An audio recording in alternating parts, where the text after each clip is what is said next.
થાનગઢ તાલુકાના નળખંભા ગામે વીજળી પડતા બે પશુના મોત. હવામાન આગાહીના સૂત્રો પ્રમાણે ગુજરાતમાં અલગ અલગ વિસ્તારમાં જોરદાર પવન સાથે તેમજ વીજળીના ચમકારા સાથે કમોસમી વરસાદ વરસ્યો હતો, જેમાં સુરેન્દ્રનગર જિલ્લાના થાનગઢ તાલુકામાં આવેલ નળખંભા ગામે સારલા ધીરુભાઈની વાડીમાં જોરદાર વીજળીનો કડાકો થયો. ત્યારબાદ કમોસમી વરસાદની સાથે બે ભેંસો પર વીજળી પડતા મૃત્યુ થયું હતું.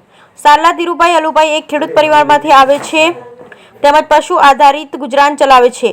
આ ઘટના અંગે સરપંચ તથા તલાટી તેમજ પશુ દવાખાનાને પણ જાણ થતાં તેઓ દોડી ગયા. જોકે વીજળી પડતા લોકોને નુકસાન પહોંચ્યું નથી. સારલા ધીરુભાઈની માંગ છે કે બે પશુઓના મૃત્યુ થયા હોવાથી સરકાર તરફથી વળતર મળે અને ચૂકવવામાં આવે એવી અમારી આશા છે. બ્યુરો રિપોર્ટ જયેશભાઈ મોરી, થાનગઢ.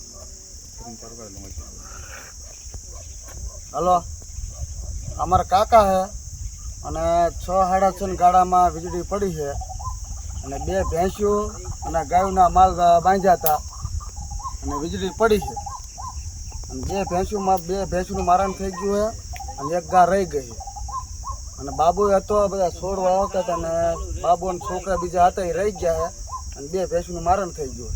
એમાં સરકારની નમ્ર વિનંતી છે, સરપંચની, તલાટીની, બધાની, કે જે સરકારની સહાય મળતી હોય એ દેવા નમ્ર વિનંતી છે. અને આ બીજા અમારા કાકા છે અને અમારો ભાઈ છે. આ મજૂરી લોકો છે અને બંને ત્યાં સુધી સહાય જેટલી થતી હોય એ પૂરેપૂરી સહાય આપે એવી સરકારને અથવા અમારા સરપંચશ્રી અને તલાટીશ્રીને નમ્ર અપીલ કરી છે અને જે પૂરતી જે આની સહાય મળે છે એ સહાય આપવા નમ્ર વિનંતી. થાનગઢ નળખંભા ધીરુભાઈ અલુભાઈ 6 વાગે વરસાદ ઝીણો ઝીણો વરસતો હતો તો અહીંયાથી વીજળી પડી. મારે 2-3 ભેંસું અને ગાયું બાંધી હતી તો મારા બે છોકરા નાના વાડીએ હતા, હું પણ ગામમાં હતો. વીજળી પડી તો બે ભેંસું મારી નાખી. તો સરકારને નમ્ર વિનંતી કે અમને મળે તો સહાય આપજો.